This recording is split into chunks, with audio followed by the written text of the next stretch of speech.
Bom dia, pessoal. Meu nome é Paola Mattioli, eu sou coordenadora do Núcleo de Patentes, Desenho Industrial e Transferência de Tecnologia da Diretoria Cultural da ASP. Estamos hoje aqui reunidos para dar continuação ao nosso ciclo de palestras da série Atualidades do INPI.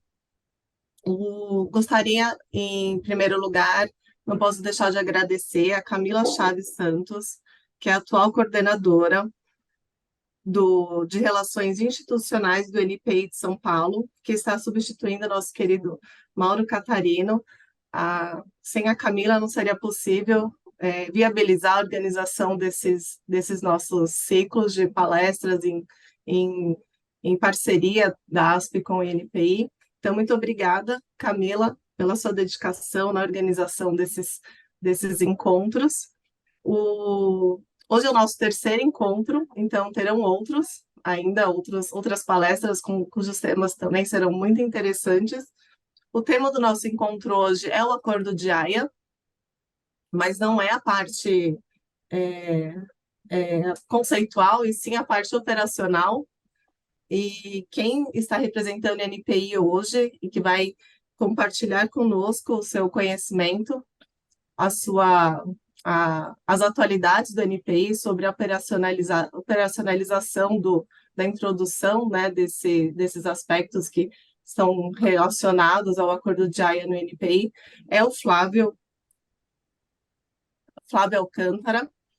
O Flávio Alcântara Queiroz, ele é chefe da Divisão de Exames Técnicos de Desenho Industriais no INPI e gerente do Grupo de Trabalho Estratégico de Preparação para Adesão ao Acordo de Haia. Ele é mestre em Propriedade Intelectual e Inovação pela Academia de Propriedade Intelectual e Inovação do INPI e também é bacharel em Desenho Industrial, tecnologista da Propriedade Industrial. Acho que eu falei todo o currículo, deve ter coisa a mais aí, Flávio, mas é uma breve introdução do seu currículo. Só em uma questão de ordem, né, a gente tem, assim, pedido, então, para as pessoas aguardarem. O Flávio vai fazer uma apresentação, né, para dividir conosco todas as informações e atualidades desse tema, mas vocês podem utilizar o chat ao longo da palestra para enviar suas dúvidas, fazer seus comentários ou levantar a mão para pedir a palavra. Então, agora, vamos então iniciar e eu passo a palavra para o Flávio. Flávio, muito obrigada pela sua disponibilidade, pelo seu tempo em compartilhar conosco todas as informações relacionadas aos aspectos operacionais do Acordo de Haia. Agradeço, Paola, agradeço a você, a Tânia, agradeço de maneira especial a ASP, enquanto parceira do INPI, em nome do INPI, eu agradeço por essa parceria, agradeço também a Camila, que viabilizou a nossa participação. Eu tenho tido um contato mais estreito com a ASP por meio dessas apresentações referentes ao Acordo de Haia. Salvo engano, essa já é a nossa terceira rodada, né, terceiro momento de discussão, né, das informações referentes ao Acordo de Haia. E eu tentei trazer alguns aspectos, né, que eu chamei de aspectos operacionais, e é aquela coisa, assim, fazendo um disclaimer, né? A, quando foi nos solicitada a palestra, eu tentei dar uma revisitada no que já havia sido comentado para a ASP em específico, né? E eu já tinha passado um pouco sobre os aspectos mais conceituais, como você chamou, Paula, de quais são qual é o arcabouço que conduz a um interesse pelo Acordo de Haia, o que é o Acordo de Haia enquanto possibilidade de registro ou de proteção ou de novas estratégias para o desenho industrial, tanto de brasileiros no exterior quanto de estrangeiros no Brasil.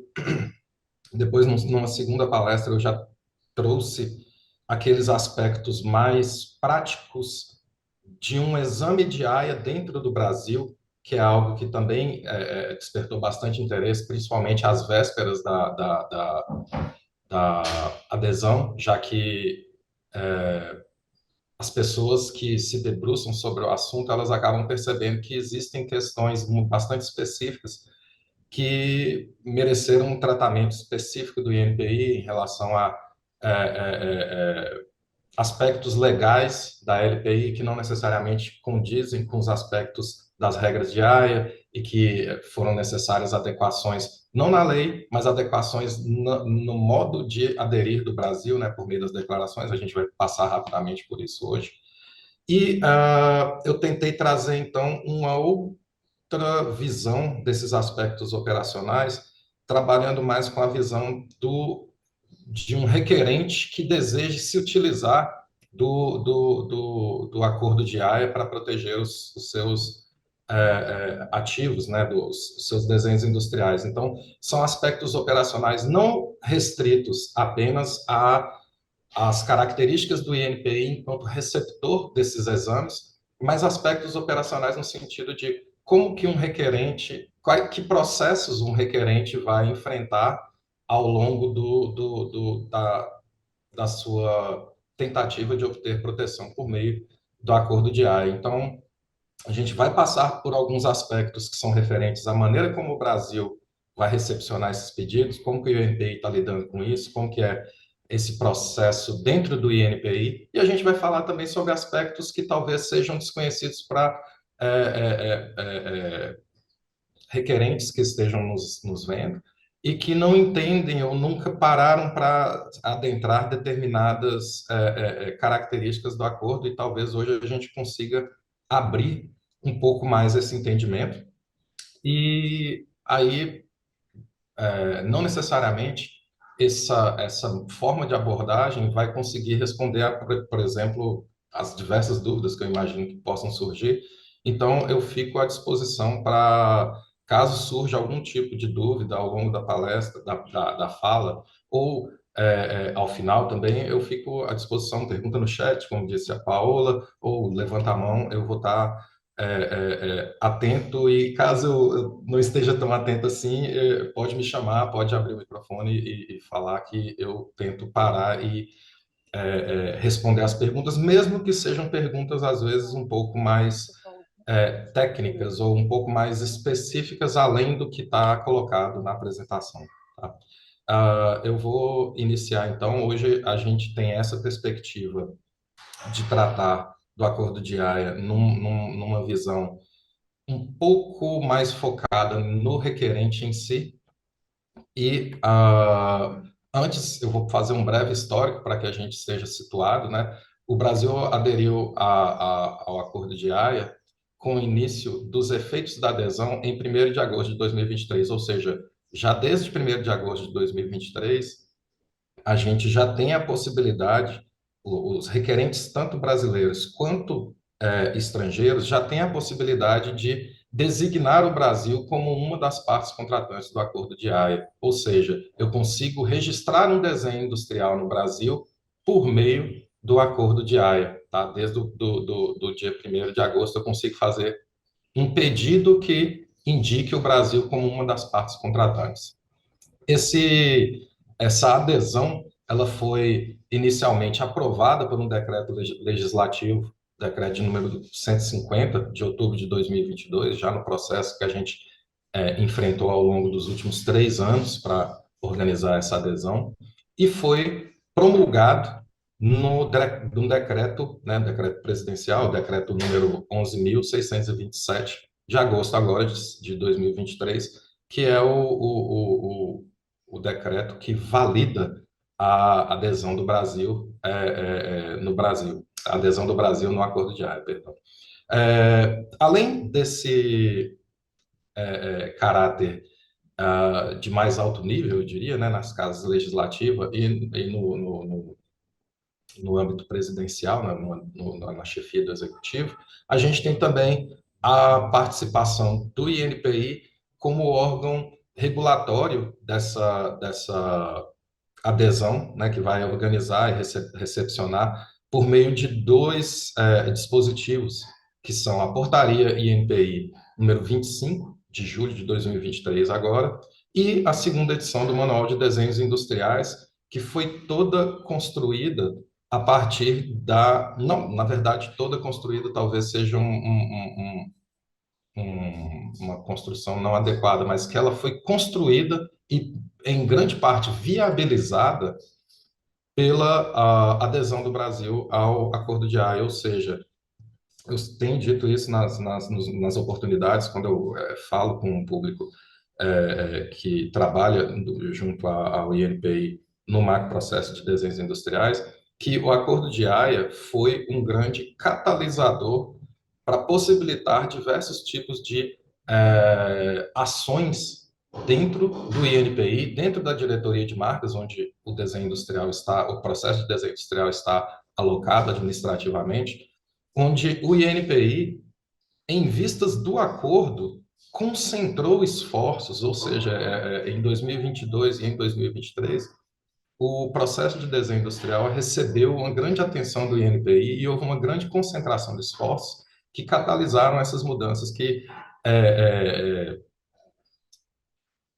acabaram resultando tanto na adesão em si, quanto na segunda edição do Manual de Desenhos Industriais, que, por sua vez, ela incorpora, né, as regras que vieram descritas na portaria número 25. A portaria ela é específica do Acordo de Haia, porém, a segunda edição do Manual de Desenhos Industriais, ela inclui os procedimentos de exame referentes ao Acordo de Haia, mas ela também incorpora diversos aspectos de modernização do exame de desenhos industriais, alguns advindos do exame de Haia em si, das possibilidades que o exame de Haia nos oferece, e outras advindas de uma necessidade de atualização do Manual de Desenhos Industriais, já que o nosso manual ele a primeira edição data de 2019, então a gente já tem alguns anos de manual que já precisava de uma certa modernização. E com essa viabilização, com essa concentração de esforços por parte do INPI,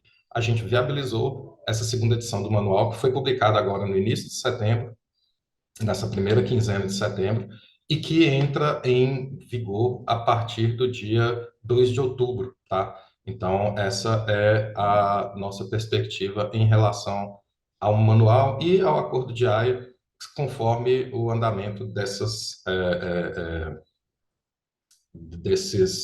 atos, né? Ato legislativo, ato executivo e agora o ato do órgão, né? Então, o INPI, durante esse período, ele se propôs como premissa, né, a esforçar-se para reduzir as barreiras que dificultassem o registro no Brasil, esse registro internacional que viria para o Acordo de Haia. E para isso houve uma, uma um esforço de modernização das diretrizes de exame e também de harmonização com as melhores práticas dos escritórios nacionais. E aqui cabe um parêntese, a gente vai ver um pouco mais adiante que o Acordo de Haia, ele é bastante restrito no que diz respeito aos aspectos legais de cada parte contratante. E aí, essa restrição que o próprio acordo impõe às partes contratantes fez com que fosse desenvolvido um estudo pela diretoria de marcas, pelo grupo de trabalho estratégico para preparação para adesão, onde foram analisados os aspectos procedimentais do exame de desenhos industriais no Brasil e foi feita essa divisão que era meio que exigida, né? Ela era fazia parte do trabalho para o acordo, é, que houvesse essa caracterização do que é um aspecto legal do procedimento e o que é um aspecto administrativo do procedimento. Quando a gente observou o que era legal e o que era administrativo, a gente pôde dizer, olha, isso é administrativo, podemos modernizar. Então, esse foi o raciocínio que o INPI seguiu e que permitiu que a gente trouxesse novas características para o nosso processo administrativo e que estariam mais harmonizadas com o que a gente considera melhores práticas que a gente observa em escritórios internacionais. Então, o objetivo não era reinventar a roda, e sim aproveitar aquilo que já era comprovadamente vantajoso, tanto para os escritórios quanto para os requerentes. Tá? E outra premissa que foi feita nesse sentido foi o aperfeiçoamento dos serviços prestados para os requerentes também na via nacional, ou seja, qualquer modernização, qualquer tipo de harmonização que fosse realizada em vistas ao Acordo de Haia, deveria estar refletida também para os requerentes que depositassem na via nacional. E aí a gente tem, como exemplo, eu já abro a apresentação com esses exemplos, diversas atualizações que vão ser incluídas no Manual de Desenhos Industriais, na sua segunda edição, como, por exemplo, a possibilidade de representação por meio de linhas tracejadas, o depósito de desenhos industriais de objetos que não necessariamente possuam apenas que possuam todas as suas partes interconectadas, né? Então, por exemplo, você pensa num carro, o carro ele seria um objeto onde todas as suas partes estão conectadas. A gente abriu a possibilidade do depósito do desenho industrial de, por exemplo, um aparelho de som, onde a gente sabe que esse desenho industrial ele está configurando um objeto, mas que esse objeto tem partes que não têm conexão, como, por exemplo, a caixa de som, ou outros objetos, não sei, telefone sem fio, que tem base, né? São objetos que não têm uma conexão mecânica e que anteriormente eram considerados não poderiam ser registrados na forma como eles eram enviados, e a gente fez essa adequação. Também a inclusão de textos e a confirmação ou reafirmação da possibilidade de registro de interface gráfica, tá? Inclusive com os textos, e a possibilidade de registro de tipografia por desenho industrial também. São algumas das atualizações, das modernizações que a gente trouxe para o segundo manual de desenho industrial. Novamente, repito, essas atualizações elas não são derivadas do Acordo de Haia, mas são derivadas dos estudos que foram realizados no Acordo de Haia e que permitiram a gente observar o que foi entendido enquanto restrição legal ou restrição administrativa. E aí, a gente tem algumas vantagens para o Brasil, que já é um aspecto que a gente já disse em alguns momentos, mas que eu gostaria de destacar. A gente tem um estímulo à proteção do desenho industrial brasileiro no mercado externo, a partir dessa adesão a um acordo internacional, como é o Acordo de Haia. A gente tem como objetivo a valorização da propriedade industrial nacional no mercado internacional. E percebam, eu acho que seria interessante ressaltar um ponto que não necessariamente a gente está Flávio, falando. desculpa te interromper, Não, só um segundinho. Você vai iniciar a apresentação ainda, né? nossa, na Ela não, verdade eu estou achando que eu estou porque compartilhando ela não aqui. está compartilhando Não, conosco, perdão, gente, desculpa. vou compartilhar. Ai, desculpa. Estou falando tem 10 minutos já. Ah, Não, você estava falando assim tão bem que eu achei que ainda não tinha começado a apresentação mesmo. Desculpa peço não ter desculpas. falado antes. Mas aqui até o momento eu só mostrei textos, falei da lista não, não perdemos nada de muito significativo, tá? Então, como eu estava dizendo, obrigado, Paula, por me indicar, senão a gente ia até o final. É, as vantagens para o Brasil que a gente pode destacar são justamente essa questão do estímulo à proteção do desenho industrial brasileiro, e que eu gostaria de destacar, é a questão do estímulo à proteção do desenho brasileiro no mercado externo. E aí, com o objetivo da valorização da propriedade industrial, ou propriedade intelectual nacional no mercado internacional. E aqui eu destaco um ponto que se tornou um objeto de interesse particular, né, de minha parte, de tentar entender. A gente sabe que existe a possibilidade, por exemplo, de grandes marcas. Aqui eu trouxe um exemplo da Grendene, de uma grande moveleira do Rio Grande do Sul. Também trouxe o exemplo do Nubank, de aspectos ornamentais, ou seja, de desenhos industriais de produtos que são passíveis de exportação, né? Inclusive, a, a, esse modelo que eu trouxe da Melissa, né, da Grendene, é um modelo que já é parte de uma parceria da marca com outros países, ou seja, o Brasil ele tem um potencial de exportação de produtos industrializados por conta do seu design, do design dos seus produtos, e muitas vezes a exportação desse desenho, desses produtos é o objetivo de grandes empresas, porém a gente pode trazer para essa discussão o entendimento que não é apenas a exportação do produto em si, mas também a possibilidade da proteção e exploração do desenho industrial por outras empresas em outros mercados. Então, há a possibilidade de você, por exemplo, registrar o seu desenho industrial em outro país e lá você licenciar esse desenho industrial para que ele seja produzido por empresas locais de maneira a aumentar ou valorizar a produção, a proteção, perdão, valorizar a propriedade industrial nacional no mercado internacional. Então, essa é uma questão que eu creio que eu tem se tornado interessante, tem se tornado um tema que eu pretendo estudar a respeito e que é uma viabilização dessa difusão do desenho industrial nacional por meio desse acordo, já que é um acordo que, no nosso entendimento, em alguns aspectos, facilita o registro desse desenho em outros países, em outras partes contratantes. Ah, e aí, a gente tem alguns exemplos aqui que eu trouxe sobre como funcionaria o sistema de AIA em si, né? O sistema de AIA, ele é composto por 77 partes contratantes em 96 países. Então, é possível, por meio de um único registro, que a gente tem uma característica bastante específica, você registrar o seu desenho industrial em todas as 77 partes contratantes. Desde que, né, obviamente, partes contratantes que sejam que tenham aderido ao Ato de Genebra, que é o ato que o Brasil aderiu, tá?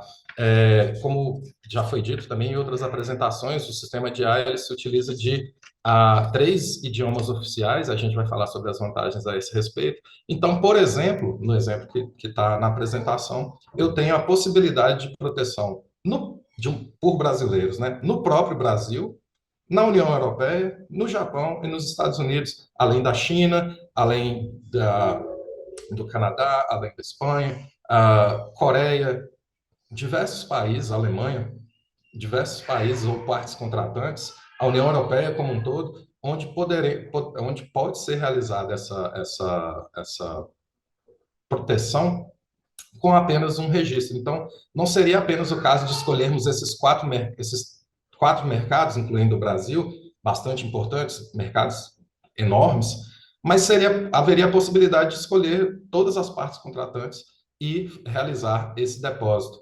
Então, para falar sobre vantagens, né, a gente pode trazer essas vantagens para o requerente de maneira bastante específica, né? Esse procedimento único no exame formal, ou seja, por mais que eu escolha 5, 6, 7 partes contratantes, o procedimento de depósito é o mesmo para todas as partes contratantes, porque o depósito é único realizado junto à OMP. A gestão simplificada desse portfólio de registros, porque a partir do momento que esse registro que esse depósito foi registrado, a gestão é realizada apenas na OMP, mesmo que ela designe 9 países ou 9 partes contratantes, apenas a OMP a gestão é realizada apenas junto à OMP, tá? A redução de custos com tradução, como já foi dito, temos três idiomas, inglês, francês e espanhol, e o requerente pode escolher um desses idiomas e realizar o depósito em apenas um desses idiomas, ao invés de traduzir para o japonês, para o russo, para o inglês, para o espanhol, para qualquer outra língua, né, para o grego, que seria necessário se fosse um depósito país a país. A gente tem um pagamento em taxas unificadas, a gente tem taxas unificadas para pagamento em moeda única, e a gente tem um aspecto que aí, já falando dessa questão de como que o requerente ele tem algumas vantagens que são bastante específicas. A gente tem a questão da celeridade na obtenção do registro. E aqui eu chamei de celeridade, mas a gente pode apontar isso como uma garantia que, em até 6 meses após a publicação, o seu registro internacional estará, caso esteja tudo ok, obviamente, o seu registro internacional terá se tornado registro em todas as partes contratantes que você designou. Por quê? O registro de AIA, ele não está submetido ou há uma proteção, né? O sistema de AIA ele fornece essa proteção que diz que se eu realizo um depósito numa determinada parte contratante, meu depósito está todo ok, ou seja, não há restrições legais naquela parte contratante em relação ao meu depósito, garantidamente, em 6 meses ou menos, eu vou ter o meu registro garantido naquele país, porque isso faz parte da regra de AIA. Então, o requerente, nesse caso, não está submetido a algum tipo de morosidade, que a gente sabe que acontece no aspecto administrativo, alguma coisa que possa vir a acontecer, alguma intercorrência após o registro, isso não interfere na celeridade da obtenção do registro de AIA. Em até 6 meses, esse registro, se estiver tudo ok, ele será concedido naquela designação específica. Então, isso é um dos primeiros aspectos que eu acho bastante relevantes e interessantes de destacar. E aí, eu trouxe mais ou menos, dentro da premissa da apresentação, eu trouxe mais ou menos um, uma explicação de como se daria, por exemplo, a operacionalização de um depósito realizado em duas partes contratantes. No caso, digamos que temos um requerente brasileiro que deseja depositar na União Europeia e no Brasil. Então, ele vai fazer o depósito em duas partes contratantes. Uma dúvida que a gente tem recebido no Fale Conosco de é aproveitar e deixar aqui para vocês que estejam interessados no tema e tenham dúvidas mais específicas, que talvez não possam ser respondidas aqui durante a apresentação, o INPI já disponibiliza um canal de Fale Conosco específico do Acordo de AIA. Então, quando você entra lá no Fale Conosco do INPI, nas opções de Fale Conosco, você vai ter lá Acordo de AIA, basta clicar, escolher e mandar mensagem. Uma dúvida que a gente recebe bastante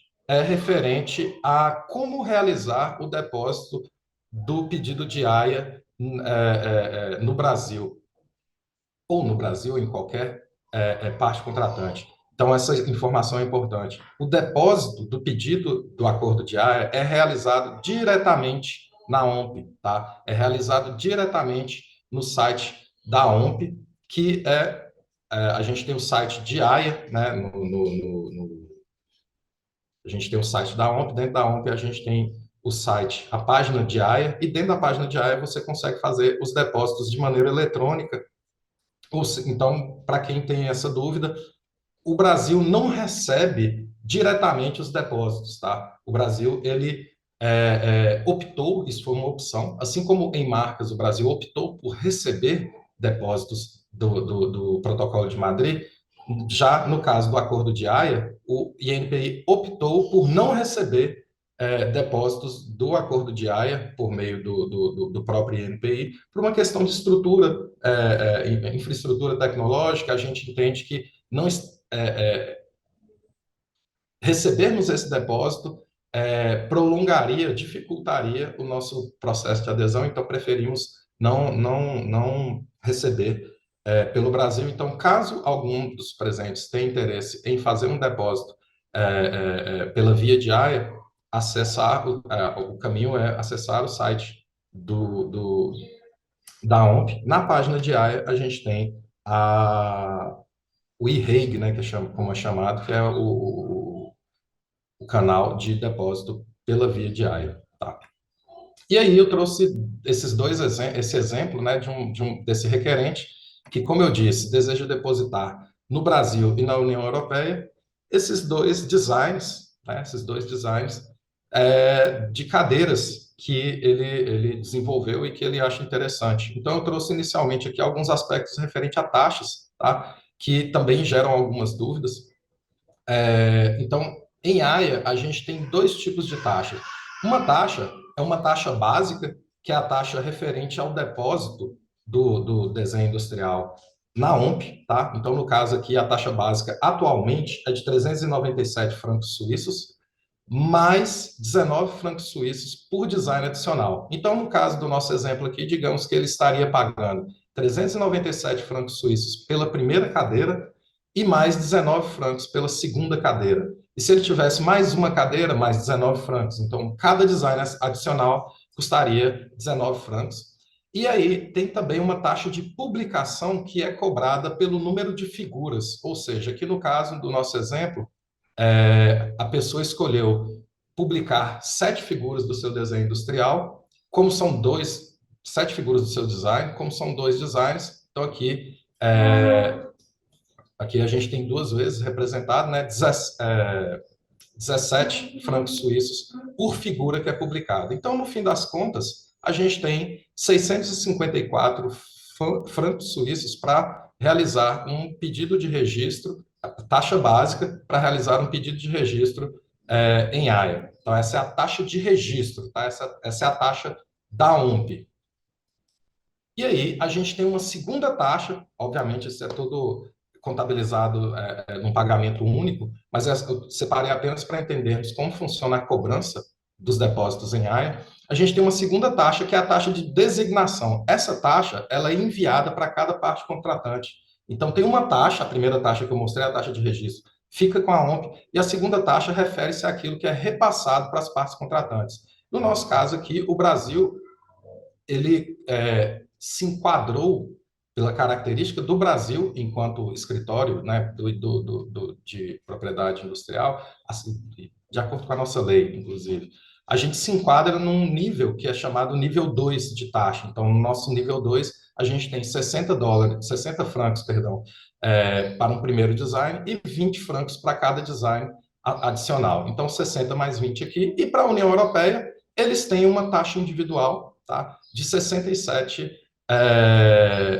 francos para cada design, tá?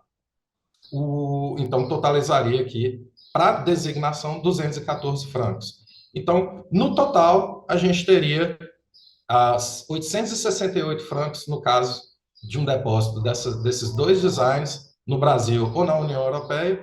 E num outro exemplo, se fosse apenas um design, quanto ficaria? Bem, a gente teria 643 francos para depósito desse único design no Brasil ou na União Europeia. Isso para a gente ter uma noção de precificação, como que funciona. E uma coisa que é interessante notar, para quem tem conhecimento, pelo menos do desenho, do depósito do desenho industrial no Brasil, a gente percebe que o preço no Brasil de registro de desenho industrial, ele é bem mais barato, mas bem mais barato, mas bem mais barato, incomparavelmente mais barato. A gente tem características que tornam ele mais barato ainda se você for, por exemplo, pessoa física, se você for micro e pequena empresa, ou seja, percebam que o Brasil, ele na verdade, ele de alguma maneira já traz um estímulo à proteção do desenho industrial por meio desse preço que é muito inferior ao de outros países. Quem tem uma prática mais avançada de propriedade industrial e que deposita em outros países, sabe que não é barato depositar nos Estados Unidos, não é barato depositar no Japão. Existe uma diferença de preço no Brasil que eu chamaria de estímulo a essa proteção. Já foram realizados estudos no INPI que demonstram que o preço que é cobrado pelo INPI ele é muito baixo em relação não apenas à comparação com outros escritórios, mas também ao tipo de serviço e ao nível de serviço que é oferecido. E esses estudos apontavam para a necessidade de um aumento desses valores, porém esse aumento não acontece, ele foi negado, ele foi proposto, ele foi negado. Por quê? Porque o Brasil tem como política de estímulo à proteção um valor bem mais em conta para quem traz a proteção para o Brasil, tá? Então, fica aqui registrado que esse valor ele é alto, mas ele é mais ou menos condizente com a prática internacional. O Brasil que realmente tem um valor bem mais amigável, digamos. E aí a gente tem uma outra característica que eu considero interessante. A gente trouxe aqui o exemplo de duas cadeiras, né? Se a pessoa desejar trazer duas cadeiras. Mas ainda é, é, é, falando dos móveis, né, do setor moveleiro, não necessariamente o desenho industrial, o registro de desenho industrial internacional, ele precisa estar limitado a um número restrito. Na verdade, a gente tem a possibilidade no registro internacional de depositar até 100 designs no mesmo registro, ou seja, um único registro comporta até 100 designs, desde que eles estejam na mesma classe de Locarno. Então, por exemplo, se eu tenho a classe de móveis, aí eu posso depositar no mesmo registro aparador, mesa, cômoda, chaise, poltrona, sofá, tudo vai dentro do mesmo registro. Então, isso é uma outra característica que, por exemplo, a gente não tem aqui no Brasil. No Brasil, a gente pode até depositar aquelas duas cadeiras, mas não, a gente não conseguiria, por conta da lei, né, por conta do aspecto legal, a gente não conseguiria manter, por exemplo, uma mesa e uma cadeira no mesmo registro, que levou, inclusive, a algumas adequações que a gente precisou fazer na nossa adesão. Então, qual que é a ideia aqui em relação a, a, a esse exame, né? Porque, como eu disse para vocês, a AIA permite até 100 registros no mesmo, perdão, até 100 designs no mesmo registro internacional. Porém, o registro internacional aceita esses 100 designs, mas não necessariamente cada país é obrigado a aceitar esses 100 designs no mesmo registro. Quando ele se torna uma designação que é examinada pela parte contratante, essa parte contratante pode ou não aceitar esses 100 registros, esses 100 designs no mesmo registro. E a gente vai ver um pouco sobre como funciona, então, essa distinção entre o que é o registro internacional e o que é o registro internacional depois que ele é designado a uma determinada parte contratante. Então, vou falar um pouco desse processo até a gente retornar nesse exemplo de como seria o exame desse pedido que chega para a gente com até 100 desenhos industriais. Então, o que acontece? Como que funciona a publicação do registro internacional? Por que a publicação? A publicação aqui ela tem também, né, eu gostaria de destacar, um caráter diferenciador em relação a outros processos que a gente está acostumado. Então, inicialmente, a pessoa tem um desenho industrial e transforma esse desenho industrial num pedido de registro internacional que é encaminhado à OMP, né? Então, você tem um desenho industrial que é depositado na OMP e a OMP realiza o exame formal. O que é o exame formal? Ela analisa a qualidade das figuras, os dados dos depositantes, ela analisa pagamento, ela analisa é, dados de procurador, exame formal, básico. Ele é um exame formal um pouco mais ampliado que o exame nacional, porque eles analisam também as figuras, eles observam as figuras, que é algo que geralmente a gente trata isso no Brasil enquanto exame técnico. Depois do exame formal, a OMP publica o o registro internacional. Ela realiza o exame formal, registra. Quando ela registra, ela publica esse exame internacional. E aí a gente tem um aspecto que eu gostaria de ressaltar, que o acordo de Haia ele tem três tipos de publicação. Ele tem uma publicação que é imediata, ou seja,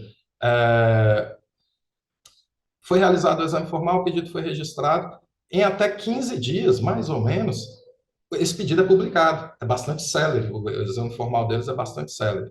A gente tem um tipo de exame formal, um tipo de publicação que é chamada de publicação padrão, e que acontece em um ano após o pedido de registro, ou seja, eu deposito e aí eu escolho esses tipos de publicação, eles são escolhidos pelo próprio requerente. Então ele pode fazer parte da estratégia do requerente.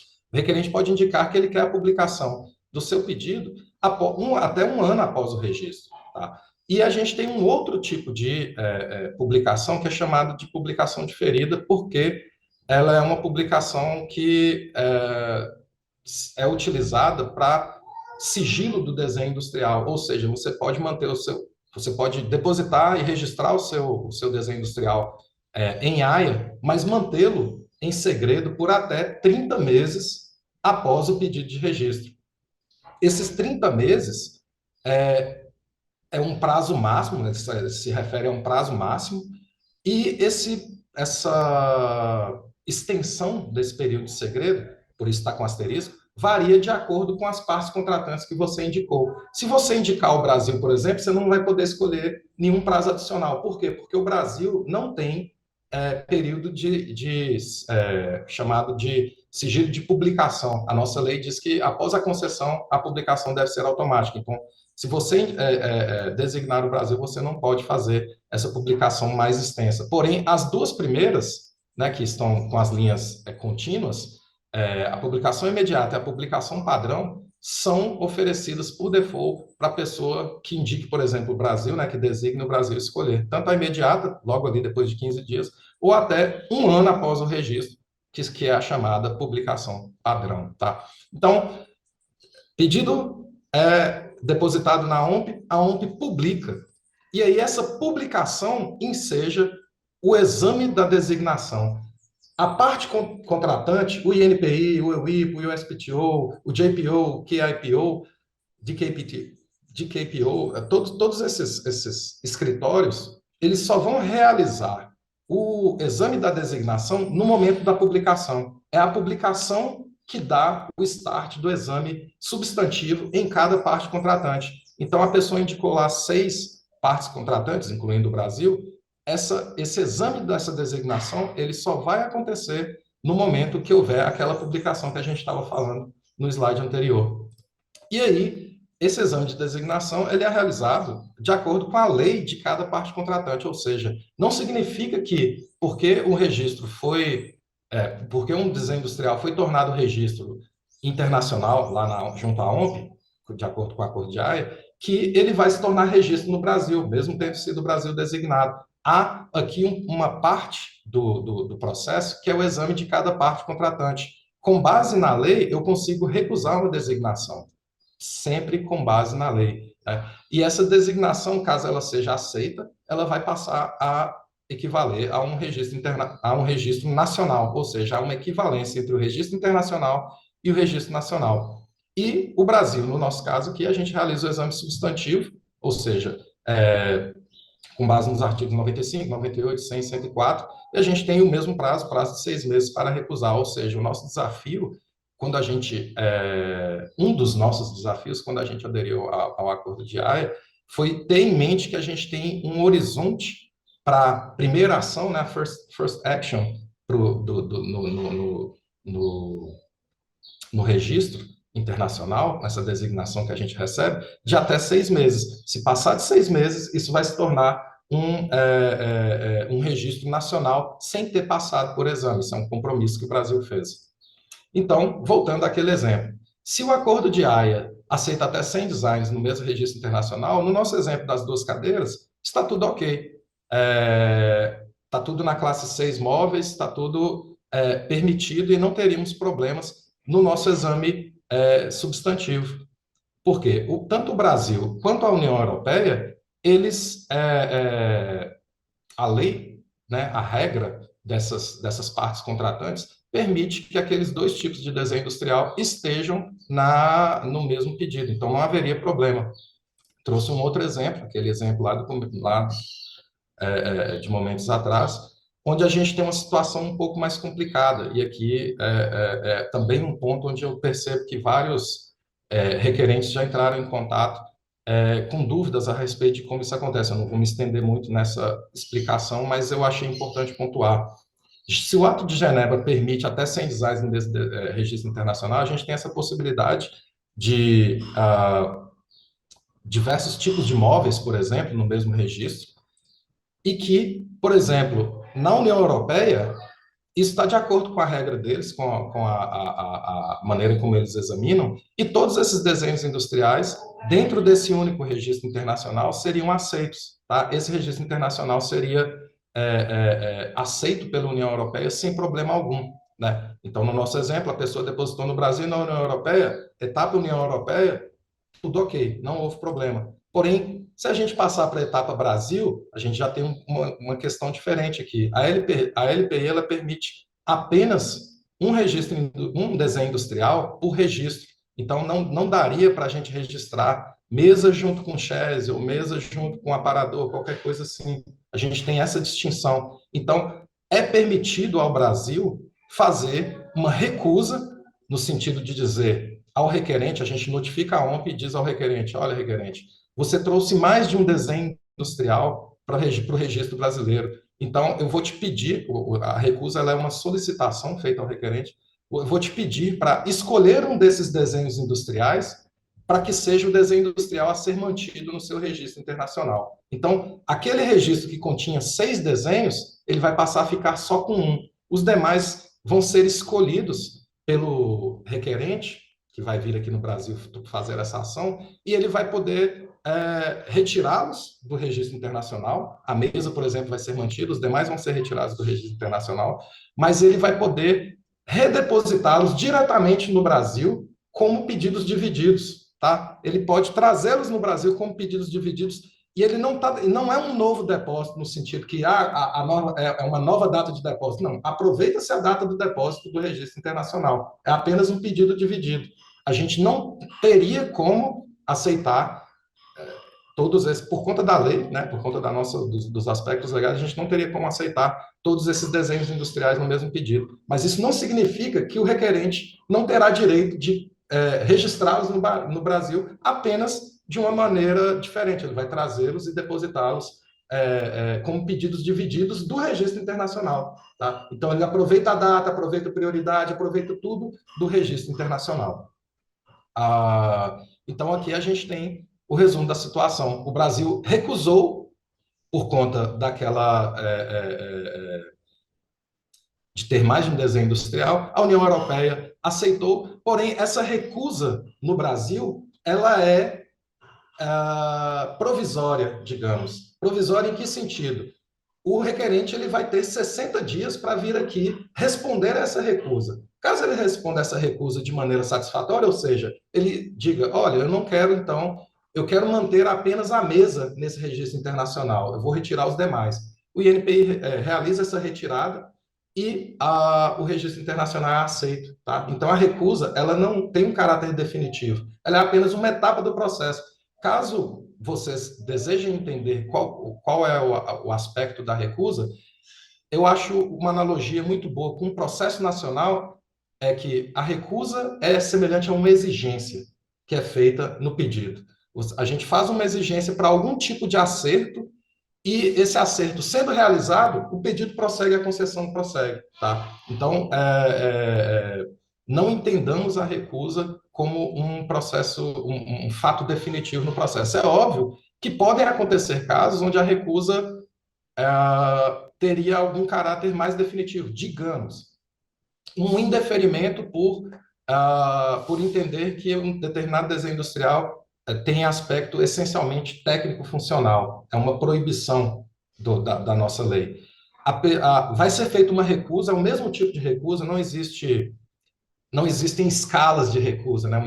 Uma recusa mais definitiva e uma mais provisória. Não, é um mesmo nível de recusa, onde o requerente vai vir, assim como a gente faz aqui, ele vai poder vir e se defender perante a área técnica. Não é técnico funcional por causa disso, daqui, trazer as ponderações defendendo o aspecto ornamental do seu pedido. Se ele convencer a área técnica, concedido, normal. Se ele não convencer, aí o pedido vai ser indeferido, tá? O registro internacional sofre um indeferimento e abre-se o espaço para o recurso.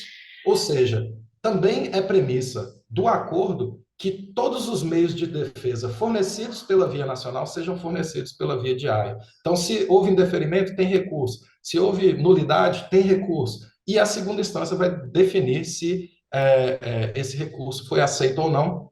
E aí sim a gente vai ter um aspecto mais definitivo dessa recusa. Não foi mudada a recusa é a mesma que foi dada lá quando foi detectado que que aquele desenho industrial era técnico funcional. Ela simplesmente se mantém. Então, o que o Brasil faz? Ele recusa, acontece algum ato do requerente e o Brasil pode retirar essa recusa. Se o Brasil não retirar essa recusa fica mantida e o desenho não vale no Brasil. Basicamente isso. Tá? E aí, essas distinções que eu expliquei, como que o escritório europeu entende, como que o Brasil entende, eles, como foi dito, eles advêm dessa diferença entre as legislações, né, de cada parte contratante. E o acordo de Haia, ele trabalha muito bem, pelo menos no meu entender, com essas diferenças entre as legislações. Então, o acordo ele tem um escopo geral, ele tem regras gerais, por exemplo, essa questão de 6 meses se em até 6 meses não houver recusa, significa que houve a concessão. Você tem direito a depositar até 100 desenhos industriais, você tem direito é, de depositar apenas uma figura, você tem diversos direitos, isso é um escopo geral do Acordo de Haia, para o registro internacional. Porém, existe também um esforço de harmonização entre as partes contratantes em referência ao exame de Haia. E aí, cada parte contratante faz o quê? Ela faz declarações, né? O dispositivo é chamado de declarações, onde cada parte contratante diz: olha, aqui no Brasil, eu não posso aceitar mais de um desenho industrial por registro. Então, tem a declaração de unidade do desenho. Aqui no Brasil, a gente não tem adiamento de publicação. Então, tem a declaração de adiamento de publicação. Aqui no Brasil, então a gente tem uma série de declarações disponíveis que permitem que cada parte contratante se adeque ao acordo de Haia e isso fica tudo disponível no link aqui, declarations, né? www.int/Hague/in declarations. E aqui você tem a lista de todas as declarações de todas as partes contratantes. Então, por exemplo, eu desejo saber mais ou menos como funciona o, o, a, o acordo de Haia na União Europeia. Vai em declarações que você vai encontrar o que eles declararam e você vai começando a montar uma estratégia que te permita, a partir desse conhecimento, você pode montar uma estratégia que te permita reduzir as recusas, porque você vai conseguir enxergar o que dá para ser depositado em cada parte contratante. Outro link interessante que eu não coloquei aqui, mas que é bastante semelhante a esse, vou indicar para vocês, esse mesmo link, só que aqui, ao invés de declarations, você coloca member profiles, tudo junto. Ou então buscar no Google, Hague, WIPO Hague, member profiles, perfis dos membros. Aqui você vai ter uma listagem, porque as declarações elas são uma letra mais fria, letra legal. E já o Member Profile traz uma explicação de como funciona o acordo de área em cada parte contratante. Então, quem tiver interesse, vai no Google. Desculpa não ter colocado o link, tá, gente? Que acabou de me vir a lembrança aqui do Member Profiles. Então, digita Member Profiles, Hague, e aí vocês vão ter acesso a as características de cada parte contratante. Tá? E é interessante para essa montagem de uma estratégia de como depositar o seu desenho industrial. Então, as declarações do Brasil foram várias, né? O Brasil tem uma lei bastante específica, assim como imagino que de várias outras partes contratantes. Então, os pedidos não podem ser depositados por meio do INPI. O registro deve incluir o nome do autor do desenho industrial, isso é uma exigência legal da LPI, a gente teve que fazer essa declaração. A legislação brasileira não prevê o adiamento da publicação, a nossa taxa de designação é a de nível 2, a mudança de titularidade deve ser comprovada por meio de documentação enviada ao INPI, nós temos uma duração máxima de proteção de 25 anos, né, quando a gente compõe a partir de todas as prorrogações, e a adesão produzirá efeitos internacionalmente a partir de 1º de agosto de 2023, tá? Além disso, uma última, né? O requerente nacional poderá designar o Brasil por meio do registro internacional. A gente poderia, né? Alguns países fazem essa opção, acho que, na verdade, o único país que fez essa opção, salvo engano, posso estar errado, mas eu acho que só um país fez, salvo engano, foi o Vietnã. Ele pode falar assim, não, você não pode depositar no Brasil em Haia, né? Você tem que vir aqui no Brasil diretamente. Então, é, o Brasil optou por deixar que brasileiros também depositem no Brasil por meio de AIA. E aí, uma coisa que eu gostaria de destacar, que acabou passando aqui, é que diversas dessas declarações são de aspecto legal, ou seja, são baseadas na lei. A maioria das declarações são de aspecto legal, ou seja, a gente só poderia declará-las caso elas estivessem escritas, expressas na nossa lei. Algumas são operacionais e algumas são legais, mas a grande maioria são declarações legais.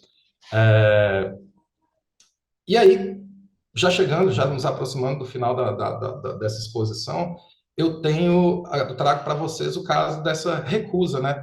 De novo, a analogia, a recusa é como se fosse uma exigência, ela não é definitiva. Então, como que eu posso superar uma recusa?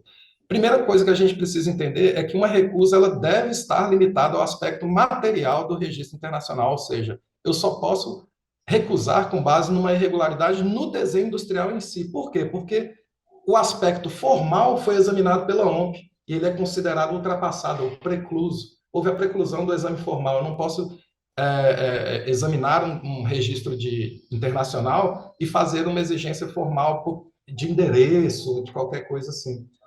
Apenas de aspecto material referente ao desenho industrial. E em relação à lei nacional. Então, por exemplo, suficiência descritiva, definição de desenho industrial, alguma coisa que não se encaixe na definição de desenho industrial, aquele desenho industrial que possua aspectos essencialmente técnico-funcionais, ou que incorra contra a moral e os bons costumes, ou o exemplo, né, da unidade do desenho, são aspectos que estão expressamente descritos na nossa lei.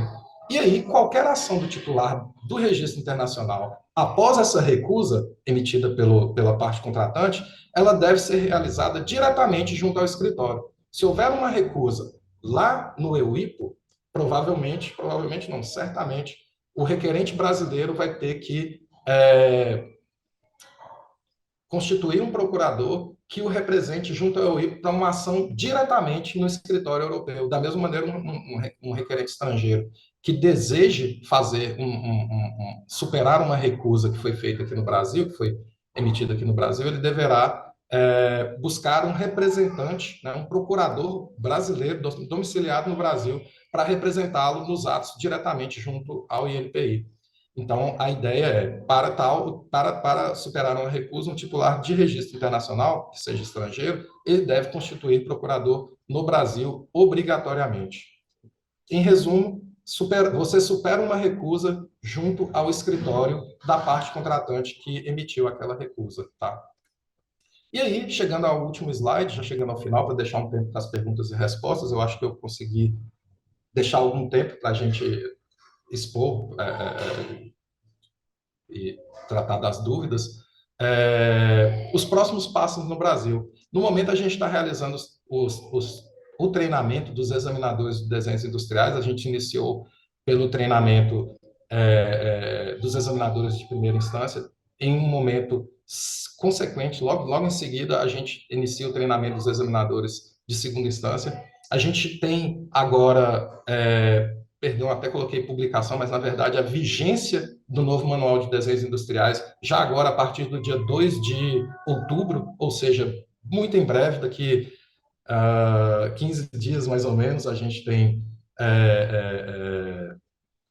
um novo manual e um novo sistema de peticionamento eletrônico que eu gostaria de ressaltar está em teste no momento, tá? Está em teste no momento. Quem acompanha as comunicações do INPI provavelmente já recebeu essa notícia que está aberto um sistema de teste para o novo peticionamento eletrônico, o qual foi necessário não por causa da adesão à AIA, mas por causa de um novo tipo de sistema que está sendo utilizado no exame de desenhos industriais do Brasil, que não conversava com o modelo do peticionamento antigo. É uma questão de adequação de sistemas, mas que entendemos que pode trazer algumas vantagens, não apenas em termos de celeridade no exame e segurança no exame. O novo sistema ele é muito melhor do que o sistema anterior que a gente tinha,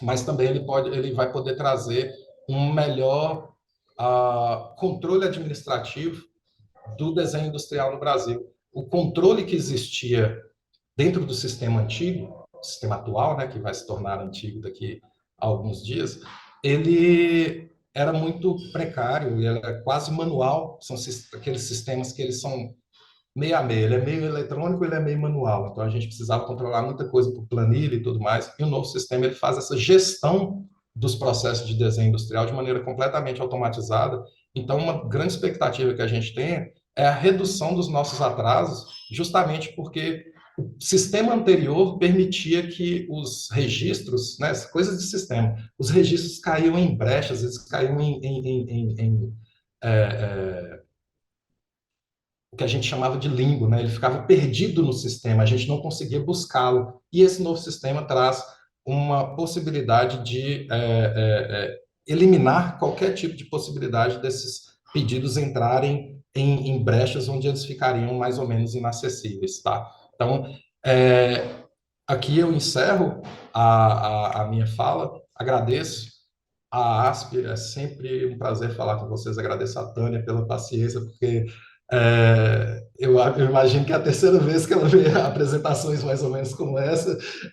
Agradeço muito a quem está aqui conosco, que pôde acompanhar essas explicações, e fico à disposição para o INPI. É sempre um prazer estar em contato com as associações e com a ASP, para tentar trazer o público, os usuários, os requerentes, para mais próximo das nossas atividades. Essa é talvez a maneira como a gente tem se esforçado. A Dirma tem feito um grande esforço. Eu espero que se confirmem as perspectivas que a gente tem dentro da diretoria de uma maior aproximação dos usuários do sistema junto à administração pública. Essa que é a nossa perspectiva para os próximos tempos. Tá? Obrigado, gente. Flávio, Flávio, eu que agradeço a você pela ótima apresentação, muito clara. Temos já algumas mãozinhas levantadas e algumas perguntas no chat, então já vou seguir para essa sessão, que aí nós temos aqui uma meia hora, então, de discussão. Eu vou intercalar, então vou passar primeiro a palavra para o Mark, e depois eu faço uma pergunta do chat e vou intercalando. Mark, pode fazer sua pergunta. Bom dia, pessoal. Tudo bem? Me escutam bem? Sim. Flávio, novamente, muito obrigado pela sua apresentação. É sempre muito claro. É um prazer trocar ideias com você, Obrigado. tanto no âmbito aqui da ASP, enquanto outras associações. Vamos lá, eu vou me estender um pouquinho aqui. Se você não, imagino que minhas dúvidas também sejam as dos demais colegas aqui. Eu tenho 3 pontos. Primeiro, é sobre a questão do adiamento de publicação, que a gente muitas vezes fala em sigilo aqui no Brasil, né? Então, dependendo da estratégia do depositante, principalmente de mercados como, por exemplo, automotivo, se quer um adiamento da publicação disso, porque o objeto, ainda, o carro, seja lá o que for, ainda não foi lançado no mercado. Então, muitas vezes, eu pelo menos recebo consultas aqui, o quanto a gente consegue esticar a publicação desse pedido no Brasil, ou seja, não reivindica prioridade, depois lá para frente, mais para frente sem prioridade, ou os 180 dias são suficientes ou não, e por aí vai. Então, minha dúvida é, aí em AIA você falou de até 30 meses, né? Essa opção de haver a publicação lá na frente. Então, se eu designei o Brasil não tem essa possibilidade, eu estaria correndo o risco de haver uma publicação prévia aqui no Brasil antes desses 30 meses, é isso? Então, Mark, a OMP lida com essa situação de maneira bastante assertiva. O que acontece é o seguinte: digamos que você designa 3 partes contratantes. Uma te permite esse adiamento de publicação para até 30 meses. Outra parte te permite o adiamento de publicação para até 12 meses. E aí você designa o Brasil que não permite. Quando você faz esse depósito junto à OMP e opta por um adiamento de publicação, independente de qual você escolha, ela vai te dizer, você só pode escolher o adiamento de publicação do país que tem o menor prazo. Se você colocar o Brasil, você não terá prazo de adiamento de publicação. Tanto que a OMP te dá a opção de retirar aquele país que estaria atrapalhando a sua estratégia.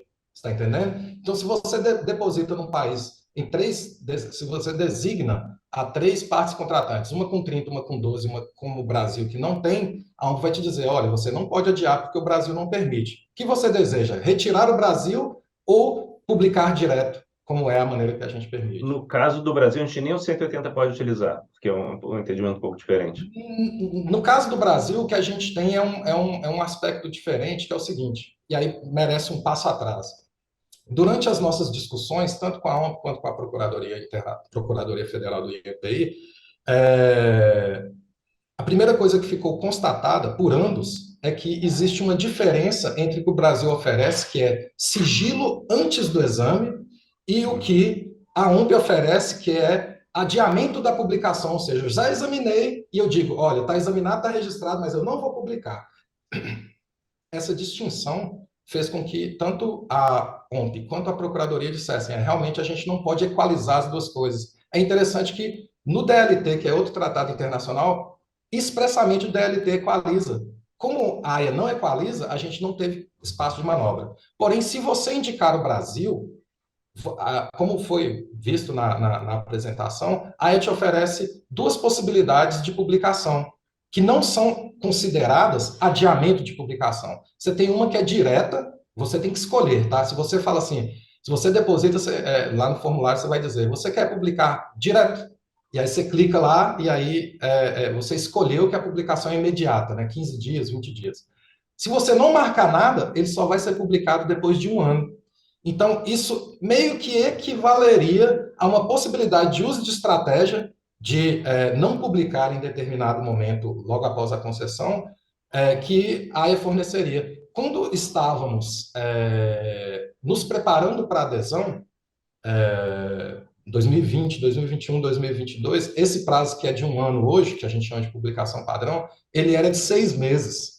E aí era perfeitamente igual ao prazo de adiamento, de sigilo do pedido que a gente tem. Porém, salvo engano, primeiros meses ou primeiros dias de 2023, a AIA realizou a mudança e a gente teve a mudança de regra lá e deixou de ser 6 meses, que era equivalente ao nosso, e foi estendido para 1 ano. Então, mesmo que a gente tenha argumentado que, olha, a gente não tem adiamento de publicações, falaram, isso não é adiamento de publicação, isso é publicação padrão. Então, partes contratantes como Brasil, Estados Unidos, que não tem adiamento de publicação, não tem nada a fazer. É tipo, baixa cabeças, faz parte do acordo. O requerente tem direito de escolher entre ou publicação imediata ou 1 ano, independente da regra de cada país. Beleza. Posso para a segunda pergunta? Por mim, fica à vontade, talvez a gente esteja... Tá, vamos lá. E com relação às recusas, né, de 60 dias, seja lá o que for, material, falta de unidade de design, seja lá o que for. Então, queria entender um pouquinho melhor como é que vai ser a partir de outubro, a partir enfim, o nosso dia seguinte ao início das exigências, digamos assim, e como é que elas vão ser feitas. Um depositante internacional faz AIA, há recusa aqui no Brasil, ela vai ser publicada na RPI e vai vir um comunicado para a OMP, é isso? Perfeito. Como é que vai funcionar essa sistemática? É exatamente como agora, em quanto tempo da publicação da RPI que essa informação vai para a OMP, por gentileza? Existe uma... Como é que eu posso dizer? Existe um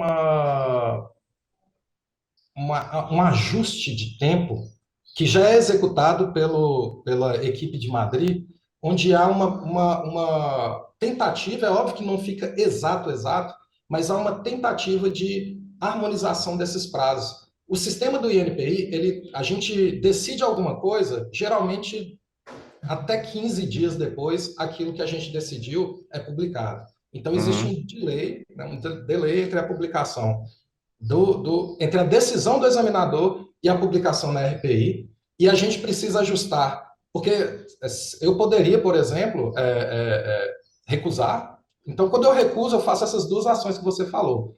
Primeiro, eu escrevo uma exigência no sistema, que vai ser publicada na RPI, e depois eu redijo uma notificação que vai ser enviada à OMP.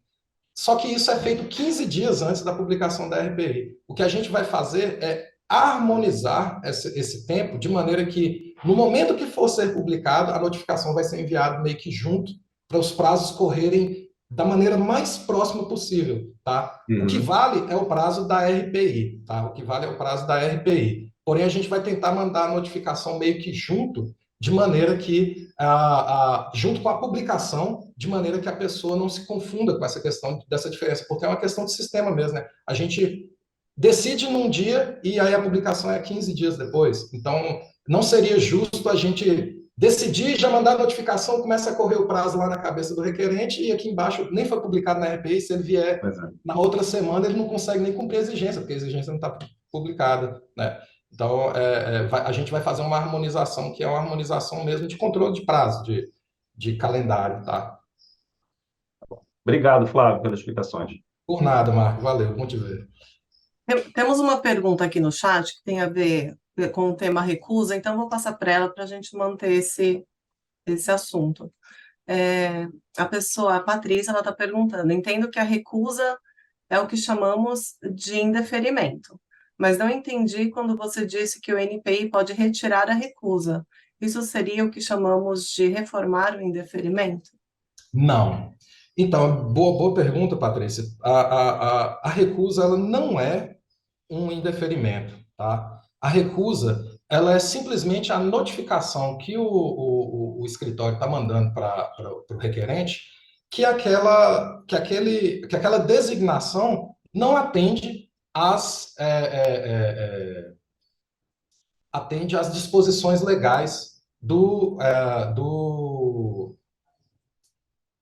da lei brasileira, né? Então, a recusa pode sim ser semelhante a um indeferimento. Então, eu posso, se por exemplo vier um desenho industrial que reproduza, não sei, talvez incitação ao crime, né? Apologia ao crime no Brasil, de maneira geral, a gente indeferiria com base no artigo 100, no inciso segundo no inciso primeiro do artigo 100,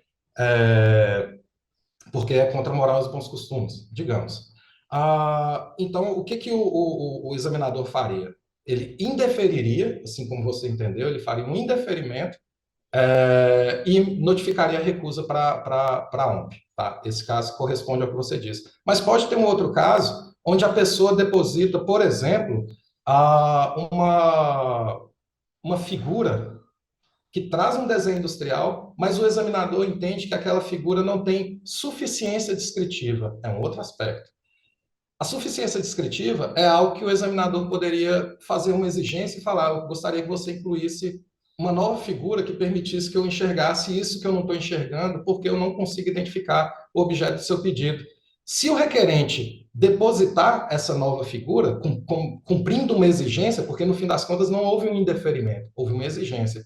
Se o requerente vier cumprindo a exigência e trazendo essa nova figura, ele vai estar superando essa recusa. Então, existe a possibilidade do indeferimento e existe a possibilidade da exigência. Ambos são recusas, a OMP não entra nesse detalhamento. Mas, em alguns momentos, o examinador pode optar por fazer um indeferimento ou fazer uma recusa. Ou fazer uma exigência. Se ele cumprir a exigência, não é uma reforma, como seria uma reforma em segunda instância de um indeferimento. É simplesmente um cumprimento de exigência. Tanto que no INPI publicaremos o despacho 34, né, o despacho de exigência. Ele realmente vai vir cumprindo uma exigência. Agora, se for um indeferimento, publicaremos na RPI o despacho 36. É indeferimento mesmo. E aí ele vai, caso ele deseje superar essa recusa, aí sim ele vai ter que entrar com um recurso, vai ter a análise da segunda instância, e a segunda instância, se pronunciando, pode acontecer isso que você disse, que é a reforma do indeferimento ou a confirmação do indeferimento. Isso depende do entendimento da segunda instância referente ao caso concreto. Mas eu acho muito bacana essa pergunta porque é interessante tirar essa dúvida. Recusa não é indeferimento. Recusa é simplesmente notificar que você não aceita daquela maneira como ele está. Se a pessoa tiver possibilidade de superar a recusa, isso provavelmente vai ter sido feito como exigência e ele responde à exigência, vida que segue, o pedido vai ser concedido e tudo vai estar ok. Se não, é um indeferimento mesmo, e aí é segunda instância, é um processo um pouco mais longo, mas que também um processo onde a pessoa tem todas as possibilidades de se defender e tentar dar prosseguimento ao seu registro, tá? Certo. Eu vou agora passar a palavra para a Laila. Ela levantou a mão. Pode falar, Laila. Olá, bom dia. Obrigada, Flávio. Muito claras as explicações, foram muito úteis. A minha dúvida é: eu entendi que o titular brasileiro pode fazer o pedido diretamente na OMP, mas se por acaso houver a opção de fazer um pedido nacional e reivindicar a prioridade brasileira, haverá algum tipo de dependência entre o pedido internacional e o pedido nacional?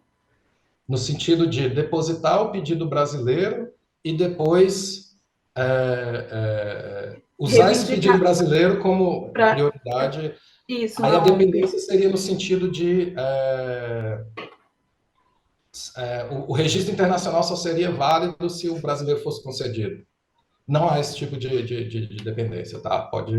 A pessoa pode fazer o depósito aqui ou em qualquer outro país, pedir a prioridade na OMP e não existe, acho que essa dependência existe em marcas, né? O Protocolo de Madrid Sim, tem essa sim, por dependência. isso Não é existe, só fazendo essa conexão.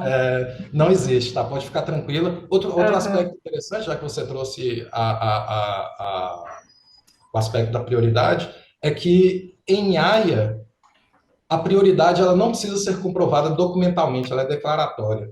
E aí, cada parte contratante, caso deseje, faz o exame da prioridade de acordo com aquilo que foi informado pelo requerente, tá? Então, acho que eu respondi, mas qualquer coisa a gente vai. Não, respondeu sim, obrigada. Tá certo, valeu.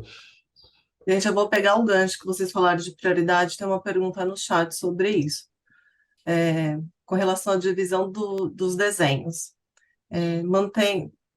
Está escrito assim, a pergunta da Clarice. Mas dá para dividir os desenhos mantendo a mesma prioridade ou ele tem que escolher apenas um desenho? Mantida, toda a documentação que foi apresentada no registro internacional fica mantida, tá? Então, se tem prioridade, é mantida. É óbvio, a prioridade ela precisa corresponder a todos aqueles desenhos industriais, né, que sofreram divisão e tudo mais. Acontece, às vezes, da prioridade não conter todos os desenhos industriais, mas caso todos os desenhos industriais que foram divididos estejam contidos na prioridade ou nas prioridades, tudo mantido, tá? Não tem restrição com relação a isso. Ok, obrigada. Flávio, agora eu vou passar a palavra para o Leonardo, que levantou a mão. Bom dia a todos e a todas. Bom dia, Flávio, Bom dia, Paola. Bom Flávio, dia. parabéns pela apresentação, como sempre, clara, direta, e didática. Eu queria fazer uma pergunta bem específica e um comentário. A pergunta é essa entrada via AIA, né? Que eu acho que a gente vai ter muito mais procedimentos de países entrando no Brasil do que o Brasil saindo. Né? Espero que a gente use muito, né? Que o empreendedorista, o empreendedor brasileiro consiga entender e a gente vai fazer nosso esforço para explicar da vantagem que isso pode trazer para ele econômica, dependendo da quantidade de país, enfim, tudo aquilo que a gente já sabe. Mas quando a gente recebe, por exemplo, vou dar um exemplo real, tá? Um italiano me contatou e falou: olha, tenho aqui X DMs aqui que eu designei o Brasil, por favor, toma conta aí e me informa o que vai acontecer. Ele me deu lá os números dos DMs e eu expliquei que a gente está nessa fase de transição ainda, tal, mas acreditando que já estaremos aí depois de 2 de outubro. Eu vi o manual e não identifiquei ainda como é que o NPI vai oficialmente dar números e qual é o padrão que vai ser utilizado, né, com a entrada lá do código 31 da frente, que a gente usa hoje o 32 para divisional. Então, a minha dúvida clara de tentando ser claro, não sei se está sendo, mas quando eu receber uma informação de um requerente, de um procurador, que eu preciso assumir um caso no Brasil, em que momento que eu vou saber que esse pedido que vai sair na RPI tem ligação com esse DM? Vai sair, por exemplo, o número do pedido internacional no status do pedido brasileiro? E aí a vai. leitura que eu faço, a gente vai conseguir ler? Essa é a pergunta. E um comentário que eu queria fazer eu vi que está muito claro no manual a possibilidade de exame prioritário, né, para desenho industrial, que está relacionado a portador de deficiência, doenças graves e idosos. E o meio, pelo que eu entendi, de identificação e receber ou não o exame prioritário e receber o direito de aplicar o exame prioritário vai ser via Fale Conosco, o que não dá ciência para terceiros. Então, eu queria saber se vocês pensaram já nisso, porque provavelmente um exame pode andar muito mais rápido por questão de prioridade e terceiros não saberão, porque no site do NPI não vai ter essa publicação. Então, tem várias, mas eu queria deixar essas duas aí inicialmente para todo mundo poder participar. Obrigado. Beleza, valeu, Leonardo. Sempre específico, né?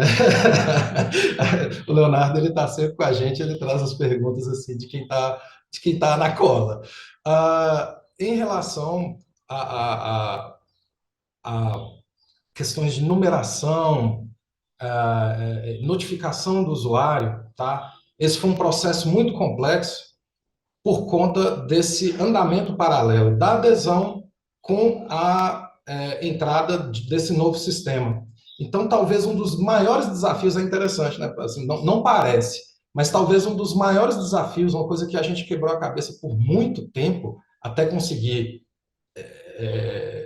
equilibrar qual seria, equilibrar não, até conseguir chegar a uma conclusão de qual seria a forma factível, é, foi talvez um dos temas mais demorados, foi essa questão da numeração, tá? Então, a gente tem, hoje, a gente tem um tipo de numeração fechado que vai ser semelhante, quantidade de dígitos, tá? Então, no Brasil, a gente tem 30 e 32, né? Pedido inicial e pedido dividido. Vai ser inserido aí no meio 31, que é o internacional, né? Seria a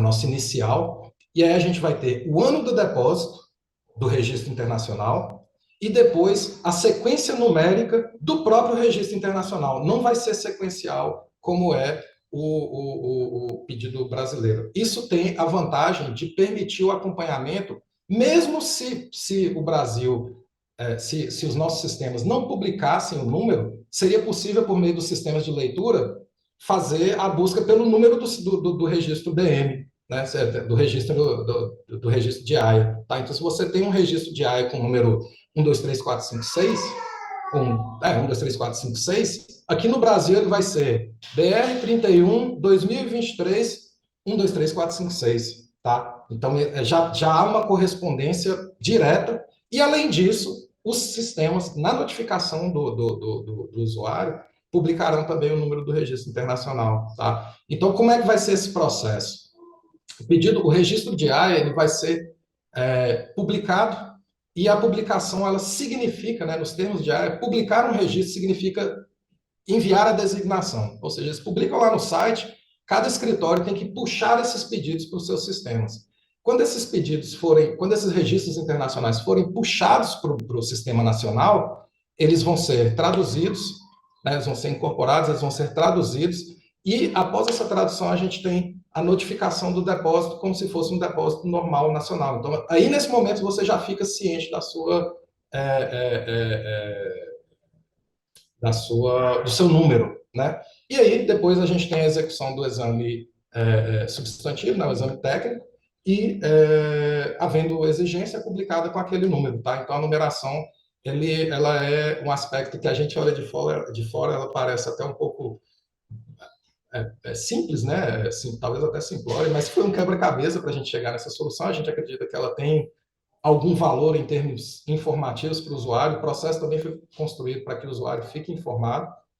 E em relação à questão do atendimento prioritário de idosos deficientes, conforme a lei, eu não me recordo da lei específica agora, realmente é uma novidade para mim, mas o que foi feito foi espelhar a possibilidade que já existia em marcas, né? A gente pegou aquela possibilidade que já existia em marcas do exame prioritário nessa situação, que é prevista em lei, e trazer para o exame de desenho industrial. Porém, em decorrência da nossa limitação em termos de sistemas, o que a gente pode fazer no momento para, por exemplo, receber esse pedido, perceba que isso é um workaround, né? Isso Foi uma maneira que a gente. Porque o que que vai acontecer? A pessoa vai depositar e ela vai declarar, sou idoso, e vai trazer uma prova que ele é idoso, né? Algum tipo de documento. Porém, o sistema não tem como, a gente não tem recursos nos nossos sistemas para que essa informação fique indicada. Por enquanto, a gente não tem. Então, essa pessoa, ela seria prioritária, porém a gente só descobriria que ela é prioritária quando a gente examinasse, ou seja, acabou a prioridade dela, porque a gente já estaria examinando. Então, o que que a gente falou? Olha, se você tem prioridade, coloca a documentação e me avisa no Fale Conosco, por favor, que aí eu vou dar uma atenção ao seu pedido. Essa foi a maneira que a gente encontrou. Porém, a gente ainda não tem essas maneiras de sistema, tanto para receber a indicação no momento do depósito, quanto a gente não tem a indicação, quando a gente realiza esse exame, para poder fazer isso que você apontou, que é muito importante, que é dar ciência a terceiros que aquele pedido ele foi examinado de maneira prioritária. Isso é algo que a gente está trabalhando, mas que depende da gente fechar essa etapa que a gente está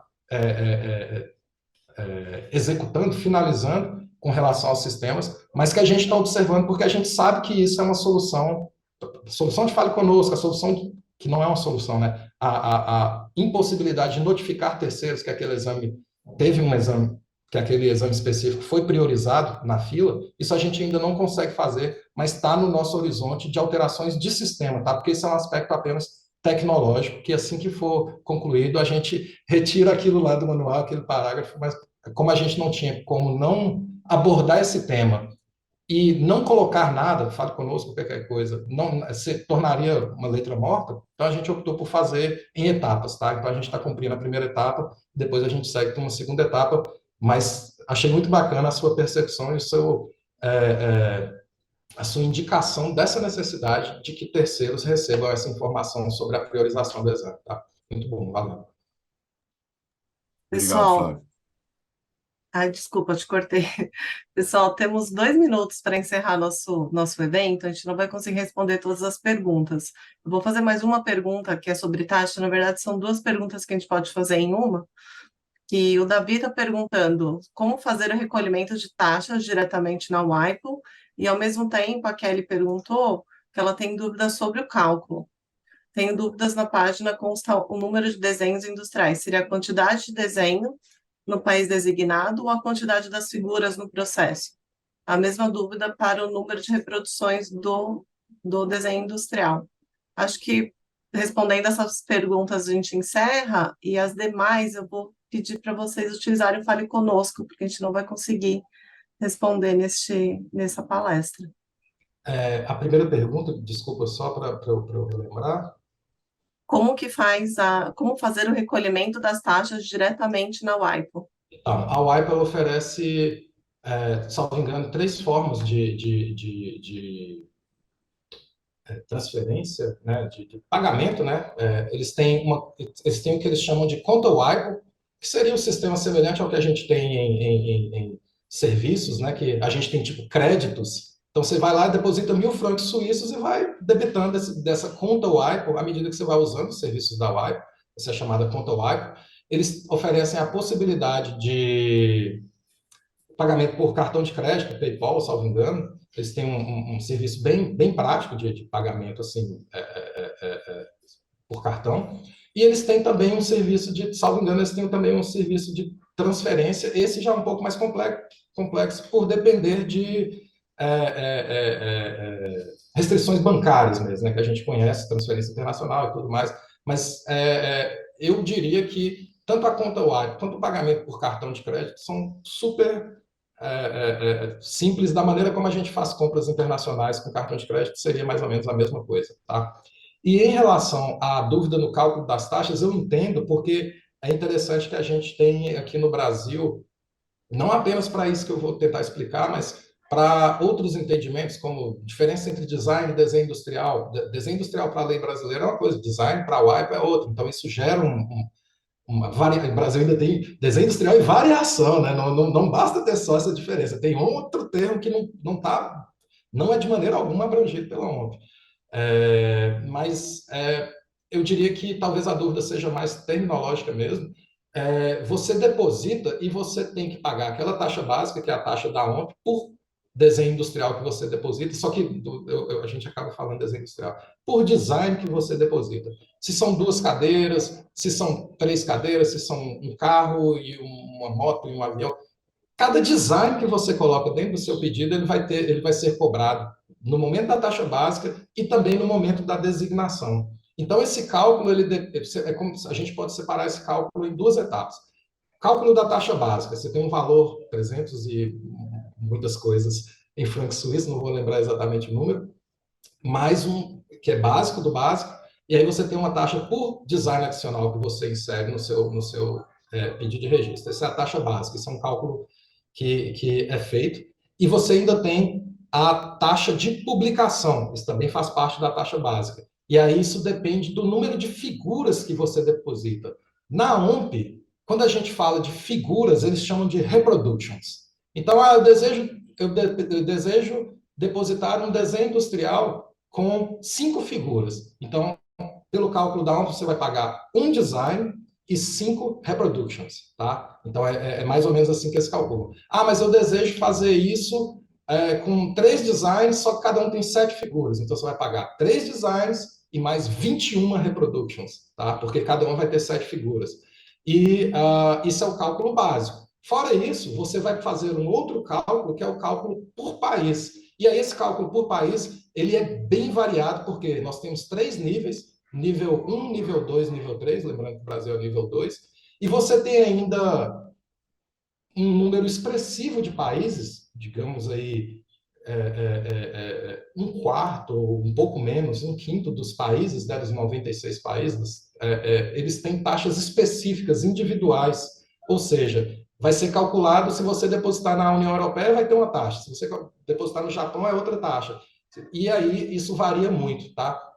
Mas eu acho que a chave para o entendimento do que você perguntou o que, assim, pelo menos do que eu imagino que seja fácil de ter dúvida, né? Mas quando você estiver falando de design, você está falando daquele modelo que você está depositando, e você paga por design. E quando a gente estiver falando de reproductions, é cada figura de cada design, tá? Então, se você tem 5 figuras, 5 reproductions, você paga por cada uma delas para que elas sejam publicadas, tá? Então, para quem não conhece, eu acho que a pessoa que perguntou, ela já conhece, já está ali testando. A OMP fornece um calculador de taxas no próprio site da OMP que permite você fazer essa simulação, tá? Então, você coloca lá os países que você quer designar, você coloca quantos desenhos, quantos designs você quer depositar, quantas figuras para cada e tal, ele forma esse cálculo para você, tá? Então, entenda que tem essas questões todas, taxas básicas, taxa de publicação, que inclui quantidade de figuras, número de desenhos industriais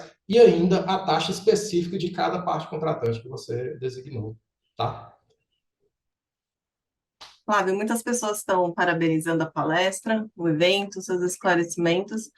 Nós, pelo avançado da hora, teremos que encerrar. Infelizmente, a gente não vai conseguir responder todas as perguntas. Pessoal, por favor, enviem o Fale Conosco. O Flávio se disponibilizou. Coloquem no comentário que vocês ouviram a palestra. Aí ele vai conseguir fazer a relação, né, com o evento. E quero convidar também a todos que estão aqui hoje presentes a continuar conosco continuar conosco nos ciclos de palestras, terão outros, acho que semana que vem, né, terá mais um. E também convidá-los a conhecer a ASP. Quem não for associado, associe-se. Tem muitas vantagens em ser associado. Vocês terão aí acesso exclusivo a todos os eventos e divulgações. É isso, pessoal. Muito obrigado à ASP, obrigado aos companheiros que estão sempre aqui, o Leonardo, o Mark, a Tânia, o Juan, são pessoas que a gente convive aí durante os nossos encontros, e fico à disposição, é muito bom estar próximo aos usuários, né, a quem a gente trabalha realmente. Espero ter outras oportunidades para a gente discutir outros aspectos. O manual está aí, então provavelmente em breve a gente vai ter mais conversas aí para elucidar, esclarecer esses aspectos de novidades que a gente está trazendo. Muito Sim, com obrigada, certeza. Flávio. Eu escutei pela terceira, mas vou escutar a quarta e a quinta, porque a gente tem aqui espaço para fazer mais eventos, inclusive sobre esse assunto. Será sempre bem-vindo. E eu agradeço novamente a Camila, que também está aqui presente. A gente tem bastante. Acho que semana que vem o evento que vai ser sobre indicações geográficas, também é um assunto muito interessante. Então, espero por todos na próxima semana. Obrigado, Paola. Obrigado pela recepção a todos da ASP. Obrigada a Tchau, vocês. pessoal. Pessoal, e Bom dia. boa semana, bom dia.